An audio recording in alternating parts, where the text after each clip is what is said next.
Hi everybody, it's Kara. I have a few cards I want to share with you that I made this past weekend using some goodness from Cat Scrappiness.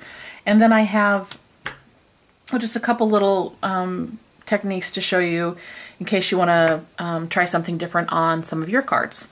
So the first one that I did was this one, and I will zoom up a little bit. Sorry if I do this too quickly. There we go. And this one is using my favorite from Cat, which is this rolled felt flower. Absolutely love it. Love the little bit of dimension that it gives. And it's just a sweet, simple card. The ones that I'm going to show you today, I basically just made because I was looking through my stash of cards and realized that I didn't really have any anymore to send to friends just because. And I like to send cards out every once in a while just to, you know, see how people are doing and, you know, send them something a little homemade in the mail, that kind of thing. So I needed to get a few of those done, and this is one of them. And you can see this little piece in the back here is embossed a little bit with script, and this stamp is a graphic 45 stamp from, I think, Lady's Diary. Love it. It's really pretty. And because I'm going to, you know, write something to a friend, I left the inside blank. Then I made this one, which is kind of a collage-y looking card. I'm going to actually show you how I put this little bit of seam binding on here. Super simple, easy. And then this is a little heart that's from Cat. It's made out of balsa wood and it comes plain, and I just embellished it, you know, inked it up with this stamp right here. So I thought I would show you how that was done as well. And then I have another one using those hearts.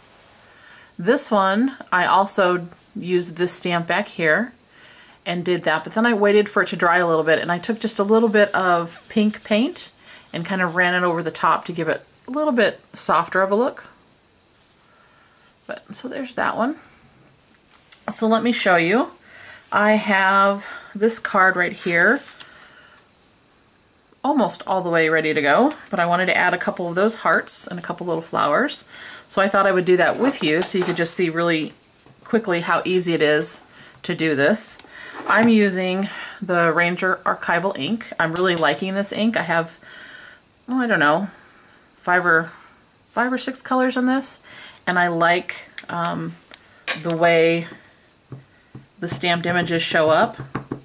Now, because I'm just doing those little hearts, obviously I don't need the whole background stamp done. And then basically all I do is I pick a part of the stamp that I like, and then I just kind of let the stamp fall, press it down, and then pick it back up, and there's what you end up with. I think it looks kind of cool. And of course you could do this with a lot of things. You could also put sentiments on these. You could put solid designs, you know, ink the whole thing up if you'd like. I just wanted something a little different, and I really like the way this script looks. Even on these little things, I think even if you don't recognize that it's a script, I think it just gives a really cool look. And then there's that one. Okay. And then to finish up the card and add these things there, I usually either use glossy accents or Scotch Quick Dry, which is what I'm going to use today. I don't know if you guys, how many of you use this, but if you store it like this, it's much easier to use. You don't have to try and get it from the bottom of the container. And you can still sit it, you know, in your desk or wherever you have it if you have it sitting up. And I'm just going to place these like so.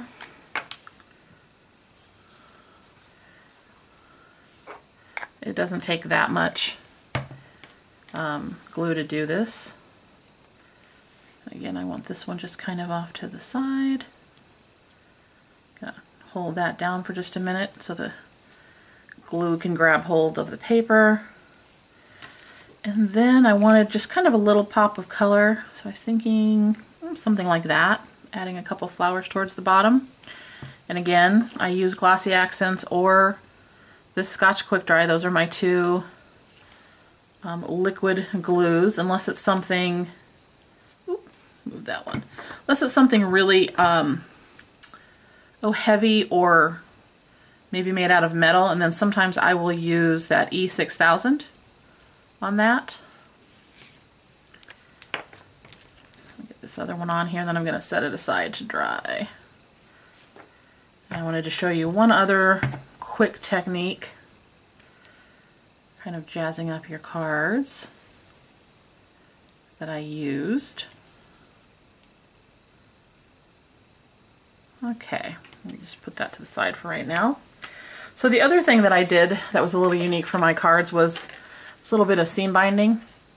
And honestly, it came from the idea, if you guys have been watching lately, that I've been doing some of the pamphlet stitch. I made a junk journal, a large junk journal, and some smaller ones.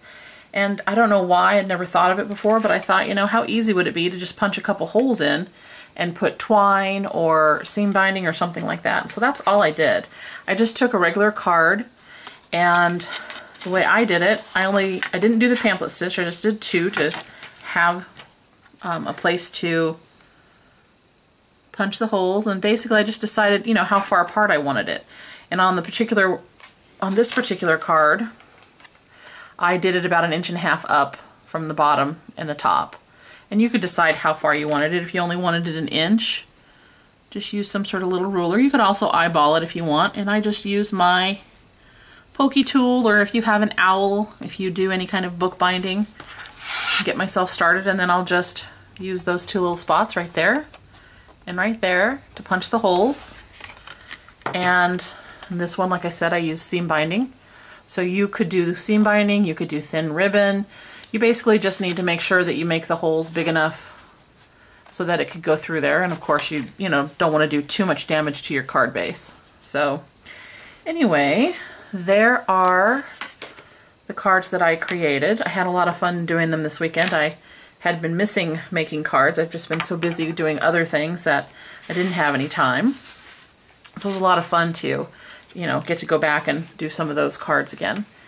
So there they are. If you have any questions, leave them down below. I'll put a link to Cat Scrappiness in case you're interested in these hearts or the rolled flowers or any of her other embellishments. They're a lot of fun, and I think they add a nice little touch to the cards and make it a little bit easier sometimes to pull these cards together.